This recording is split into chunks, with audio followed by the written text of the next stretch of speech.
Good day, lovers of liberty and friends of freedom.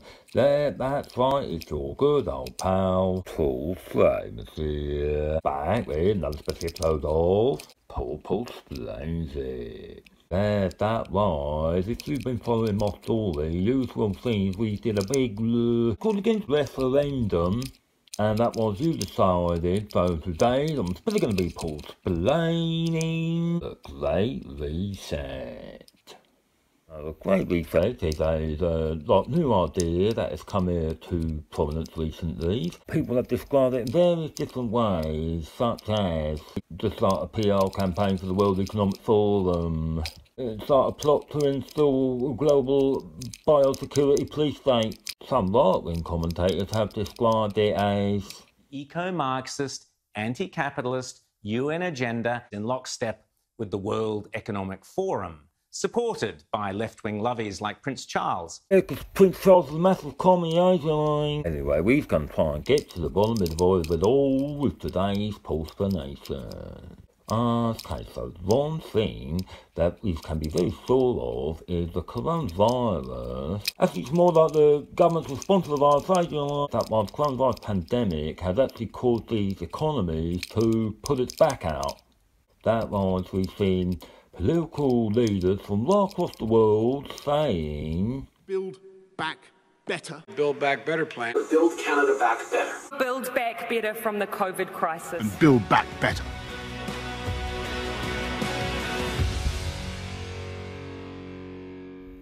Question is, who the mastermind chiropractor that first diagnosed this problem? Please welcome Professor Klaus Schwab, founder and executive chairman of the World Economic Forum.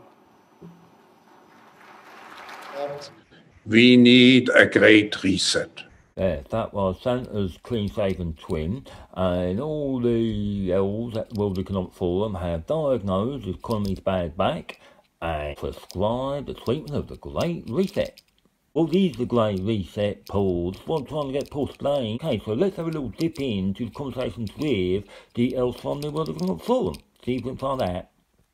Inclusion and equality. Equal, inclusive and sustainable. Sustainable. More inclusive. More inclusive. More inclusive. Financial inclusion. Sustainable. Equal footing. Sustainable. Equal. Sustainably. Sustainable, a more sustainable path. More sustainable and more inclusive. Sustainable. A sustainable economy. Sustainability. More sustainable. Sustainability, sustainable development goals. Sustainable, more inclusive world. Now, if you're like me, you're probably thinking, but that just sounds like loads of rhetoric and hot air. What does that actually mean? To be honest, you're probably right. It is just mostly loads of rhetoric and hot air. But rhetoric is very important, and we're going to have to take a little look into history to understand the importance of rhetoric and narratives. It has long been known that in order for a value shift to occur, that was you need to have an accompanying story or narrative. A bit like the Bible's New Testicles, that was in the early 20th century. There was two pretty footballing brothers named Roy and Robbie, and they had a special story that was what's called the Keynes story, or Keynesianism. Keynesianism scored some good goals in the start of the 20th century with the New Deal in America and the NHS and the welfare state in post-war Britain. By the late 70s, the Roy and Robbie was getting quite tired. That was the manager at the time, named called Ronald Thatcher, took them off, brought on a brand new star striker named called neoliberalism. Yes, that was neoliberalism's special story was to get all of the governments out of the way. That was you can just score lots of goals with names called the profit motive. That was the main point was only just to make more profit. By 2008, neoliberalism had actually been doing really dirty tricks on the field and had actually bit a guy's nose. That was he got sent off in 2008. The question is, what's the new Star Striker story going to be brought on for the Great Reset? That name's called Stakeholder capitalism. Stakeholder capitalism. Stakeholder capitalism. Stakeholder theory. It's a revolution, but it's a revolution in ideas. We need a new story before we can figure out how to enact that story. There's a couple of different aspects to stakeholder capitalism, but the most important one is actually that the stakeholders' needs must be met as well as the shareholders. That was the stakeholders, anybody who can be affected by the actions and objectives of an organisation. For example, if a corporation is like destroying the environment, that would make everybody in the world a stakeholder invested in like what that corporation is getting up to. The idea is when corporations are like doing their monthly reports and saying how much money they've made and stuff, they've also got to include the metric of stakeholder metric, something like that. That was people's going to be investing in businesses that can show they have a good social and environmental impact on the globe. Another aspect of stakeholder capitalism as a new global economic model is more centralised regulation of global finance. And finally, one of probably the most important aspects of stakeholder capitalism is bringing the private sector to the table regarding like investment in social programs and welfare and policy making. As we can see with the current crisis, philanthro-capitalists and corporate sector, namely the pharmaceutical industry, have been very instrumental in guiding the policy making regarding the coronavirus pandemic. That was, we can expect to see more of that in the future with the Great Reset new economic model. Right-wing critics say that this is the end of free market capitalism and the beginning of global Marxist agenda.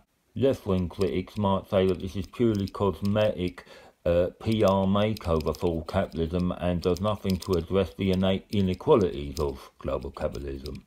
One thing these can all agree on is that this is unelected corporate and financial institutions having agency over the policy of governments. So, what are these policies that is being brought in by the corporate sector? We heard a lot about the word sustainability and sustainable development.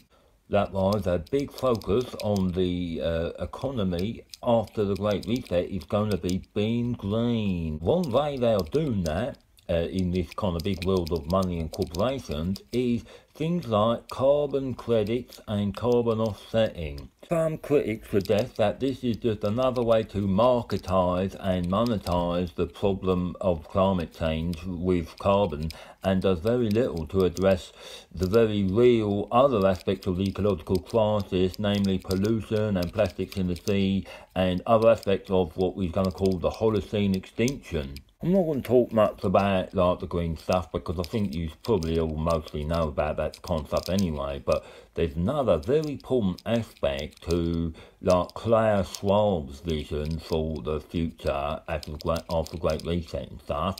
Name's called Fourth Industrial Revolution. See, it's getting a bit dark and if you turn the light on. Okay, so the Fourth Industrial Revolution is basically all about the merger of humanity with technology. That was going to provide lots of new formats of ways to create wealth and stuff like that. So it's a big important factor of the economy post-Great Reset. Now, I'm going to give you some quotes from Klaus Schwab himself about what the Fourth Industrial Revolution might look like.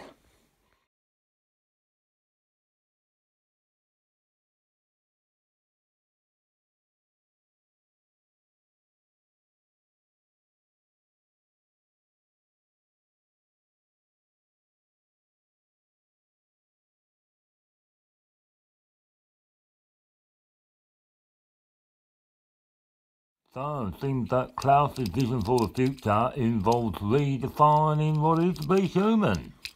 Anyways, I want to say especially thank you for bearing with me through this one especially deep dive explanation all about the Great Reset. So, just quickly to recap, we learned all about stakeholder capitalism, some sort of green ideas, and also Fourth Industrial Revolution.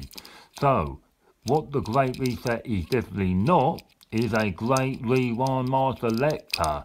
Yes, that was going to be a brand new tune, even a whole new genre, isn't it? In fact, even you could describe a new format, because one aspect of the Fourth Industrial Revolution is definitely involving digital currencies, and cashless society, so stay tuned for that. It's probably on your doorstep. Well, I hope all that was helpful, and I'll see you again next week. Bye bye now.